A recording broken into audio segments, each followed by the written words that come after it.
বলছে বাংলাদেশের ইউনুসের মতো বলছেন যে বলছে অন্য ধর্মের মাইক বাজলে দুর্গাপূজার মাইক। আরে রফিকুল সাহেব বলে রাখলাম, দুর্গাপূজার সমস্ত চণ্ডীপাঠ, পুষ্পাঞ্জলি, ঢাক কখন বাজবে, শঙ্খ কখন বাজবে, ঘণ্টা কখন বাজবে, কাঁসর কখন বাজবে, কখন মন্ত্র উচ্চারণ হবে, এটা রফিকুরের কথায় হবে না। এটা পঞ্জিকাতে যেমন যেমন লেখা আছে হবে। আপনি সাউন্ড কমাবেন না বাড়াবেন আপনি ঠিক করুন। কোন হিন্দু, আমি আমডাঙ্গার হিন্দুদের বলছি, কোন একটা জায়গায় যদি করে আমাকে হোয়াটসঅ্যাপ মেসেজ, সবার হোয়াটসঅ্যাপ আছে সবার, আমাকে বলবেন, আমি পৌঁছে যাব।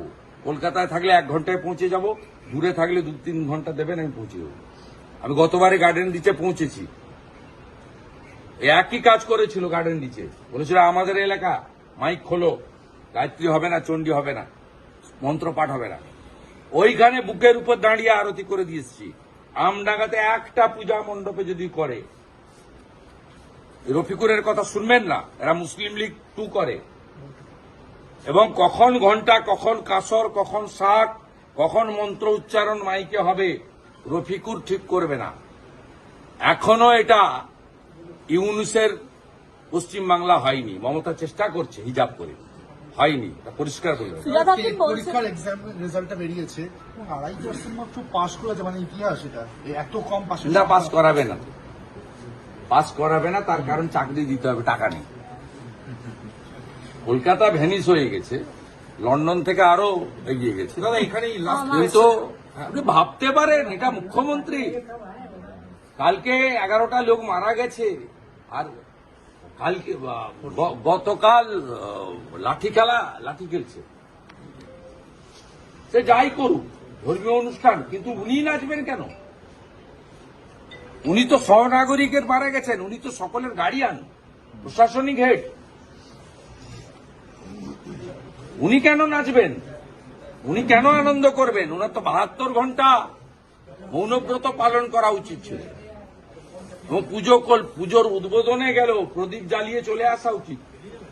নাচ গান, কোথাও মদন মিত্রর সঙ্গে নাচছে, কোথায় এর সঙ্গে নাচছে। তো তারক সিং বলছেন মানুষকে আরো সচেতন হওয়া উচিত। তারক সিং বলছেন যে মানুষকে আরো সচেতন হওয়া উচিত, মানুষ জলের মধ্যে বেরোবেন না, সচেতন হন। অপরাধ করেছে।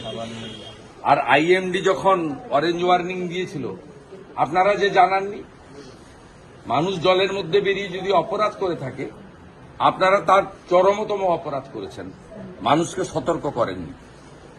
কোথায় আপনার মনোজ বারবার পুলিশ? অভয়ার মা বাবা লোকজন নিয়ে নবান্ন অভিযান গেলে মাথা ফাটানোর জন্য রাস্তায় থাকেন। চাকরি প্রার্থীরা কোনো মেট্রো স্টেশনে ঢুকে ঢুকে তাদেরকে ট্রেন তল্লাশি করেন। কোথায় আপনার সাংবাদিক সম্মেলন করেন? ওদিকে একটা পাকা সুপ্রতিম, এদিকে ইন্দিরা। কোথায় এরা? দেখতে পাওয়া যাচ্ছে না। দাদা একটা লাস্ট কোয়েশ্চেন, বাইপাসের উপর প্রচুর অভিজাত আবাসন বলুন এখনো জল জমে আছে। ওরা বলছে পুরসভার তরফ থেকে কোনো সাহায্য পাচ্ছে না, পুরসভাটাই নেই, নিজেরা পাম্প লাগিয়ে পুরসভাটাই নেই, পুরসভাটাই নেই। সারা রাত্রি আপনি মেয়রকে, মেয়রের লোকজনকে পাননি, বেলা 2টোর পরে আপনি পেয়েছেন। তো খিঁচ মেরি ফটো। দাদা কলকাতা হাইকোর্ট রিপোর্ট তলব করলো, বৃষ্টির জমা জলে বিদ্যুৎ পৃষ্ঠ হয়ে মারা গিয়েছে, কলকাতা হাইকোর্ট রিপোর্ট তলব করলো। রাজ্য সরকার, কলকাতা পুরসভা এই রিপোর্টই তলব করে, কিছু করে না।